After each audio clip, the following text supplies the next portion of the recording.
Que serait le monde sans ses mers, ses rivières et ses frontières?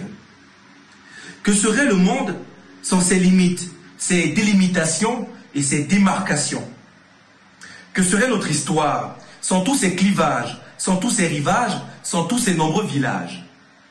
Que serait notre histoire si jamais nous n'avions osé le partage?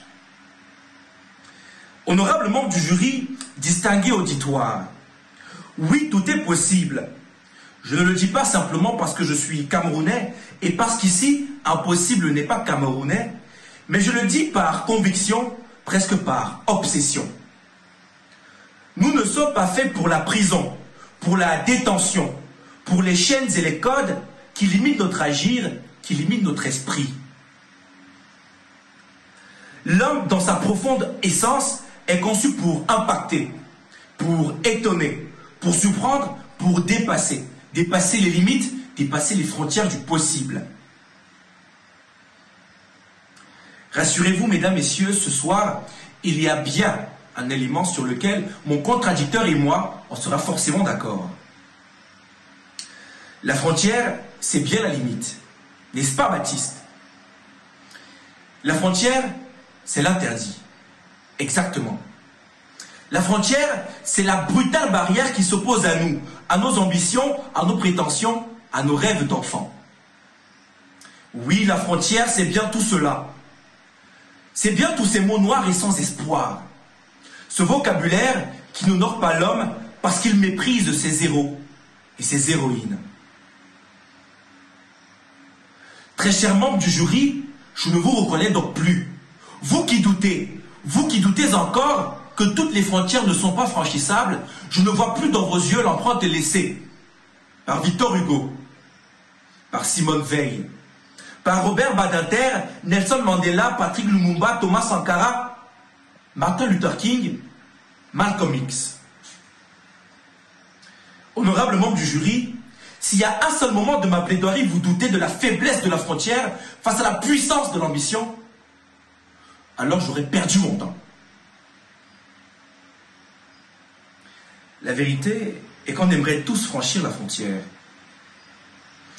On aimerait tous découvrir ce qui se cache derrière elle.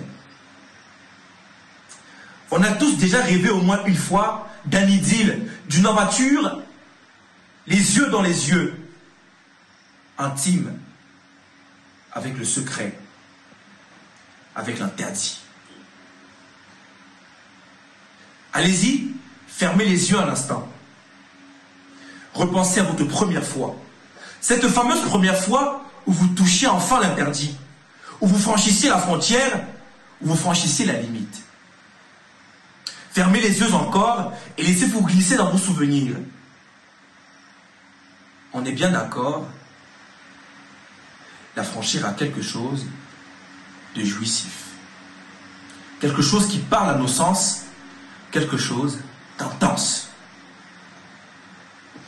Bien évidemment, parfois, la frontière, c'est tout ce qu'on a. Tout ce qu'il nous reste, notre dernier grain d'espoir. Meurtri par la misère, par le désert, par la faim, par la dictature, la malgouvernance, la corruption, le népotisme, le tribalisme, on se voit ne plus avoir le choix. On se voit obligé de partir, obligé de franchir la frontière physique, psychologique, pour atteindre mieux ou tout simplement pour pouvoir espérer rêver mieux. Justement, le rêve et l'ambition ne sont pas possibles partout. Parfois, c'est derrière la barrière que se cache notre destinée. Parfois, c'est après la mer Méditerranée, que se cache la réalisation de nos rêves. Le franco-camerounais Francis Ngannou n'osera pas dire le contraire. Absolument pas. Puisque frontière après frontière, il se rapprochait de son rêve, de son fantasme. Frontière après frontière, il brisait le désespoir. Frontière après frontière, il a écrit sa propre histoire.